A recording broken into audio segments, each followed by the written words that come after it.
Hello viewers, welcome to our video channel. মুস্তাফিজের কাটারগুলো সৃষ্টিকর্তা প্রদত্ত, বললেন আশিস নেহরা।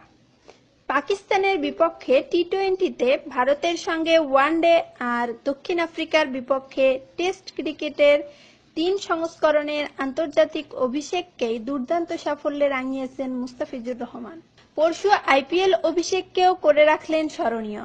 রয়্যাল চ্যালেঞ্জার্স বেঙ্গালুরুর বিপক্ষে বেশ বড় ব্যবধানে হেরেছে তার দল Sunrisers Hyderabad.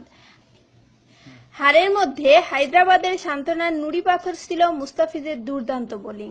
Virat Kohli, AB de Villiers যখন তুলাধোনা করেছেন হায়দ্রাবাদী বোলারদের, তখন কাটারের মায়াবী বিভ্রম ছাড়িয়ে লাগামটা টেনে ধরেছেন মুস্তাফিজ। কিন্তু বেঙ্গালুরুর রান যেখানে ছুটেছে প্রবল বেগে, মুস্তাফিজ একা সেটি আর কতটা থামাতে পারেন। হায়দ্রাবাদের অন্য 5 বোলার ওভার প্রতি দিয়েছেন 12.31 রান। মুস্তাফিজের ইকোনমি সেখানে 6.50। 2 উইকেটে নিয়েছেন টানা 2 বলে। কোহলি, ডিভিলিয়ার্স, সরফরাজ খানের ঝোড়ো ইনিংসগুলো নিয়ে তাই যতটা না আলোচনা হচ্ছে, তার চেয়ে বেশি বোধ হয় মুস্তাফিজের বোলিং। হায়দ্রাবাদ অধিনায়ক ডেভিড ওয়ার্নারের প্রশংসা তো তিনি পেয়েছেনই, ভারতীয় সংবাদ মাধ্যমও মেতেছে মুস্তাফিজ বন্দনায়। তবে দলের অন্যতম সেরা অস্ত্রকে ওয়ার্নার ঠিকমতো ব্যবহার করতে পেরেছেন কিনা সে প্রশ্নও উঠেছে। ম্যাচ নিয়ে অস্ট্রেলিয়া ও হল্যান্ডের হয়ে খেলা পেসার ডার্কনেসের বিশ্লেষণ। মুস্তাফিজের বোলিং দেখে বোঝা গেছে তাকে তার দল ঠিকভাবে ব্যবহার করতে পারেনি। আইপিএলে যে মুস্তাফিজ ভালোভাবেই মানিয়ে নিয়েছেন তার প্রমাণ তো পরশু মিলেছে। মাঠের বাইরেও তার সময়টা কাটছে বেশ। কাল মুঠোফোনে সেটি বললেন হায়দ্রাবাদের ম্যানেজার বিজয় কুমার। এখানে সে খুবই ভালো আছে, ধীরে ধীরে মানিয়ে নিচ্ছে, খুব একটা সমস্যা হচ্ছে না।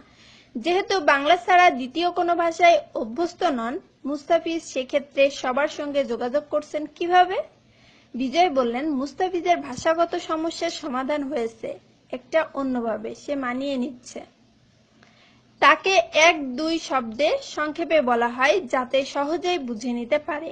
আর ক্রিকেটের বিষয়গুলো তো বোঝেই, যেহেতু ইংরেজি ভালো বোঝে না, এ কারণে টিম মিটিং এ আলোচনায় ওভাবে অংশ নিতে পারে না, কিন্তু সহজ জিনিসগুলো বুঝতে পারে।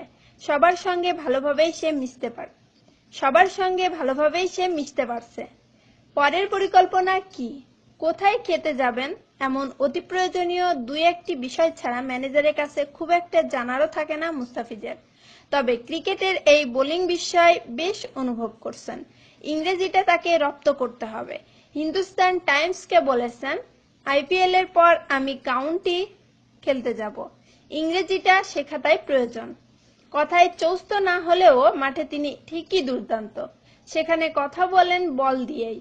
সহজাত প্রতিভা আর অসাধারণ ক্রিকেটীয় বুদ্ধিমত্তায় ক্রিকেটের সব সংস্করণে নিয়মিত আলো ছড়াচ্ছেন তিনি। তার হাত ধরেই কাটার রূপ নিয়েছে শিল্পে, আর সেটি দেখার জন্য অধীর অপেক্ষায় থাকেন হাজারো দর্শক। হায়দ্রাবাদের সতীর্থ আশিস নেহরা আগ থেকেই মুগ্ধ তার বোলিংয়ে। ওর স্লোয়ারগুলো ঈশ্বর প্রদত্ত। ক্রমেই ব্যাটসম্যানদের খেলা হয়ে উঠেছে ক্রিকেট, সেখানে মুস্তাফিজ যোগ করেছেন ভিন্ন মাত্রা, ভিন্ন রোমান্স। এই বাঁহাতি পেসারের বোলিং দেখাটাই এখন দারুণ উপভোগ্য। আমাদের ভিডিও যদি আপনাদের ভালো লাগে তাহলে লাইক দিন এবং সাবস্ক্রাইব করুন। Thank you.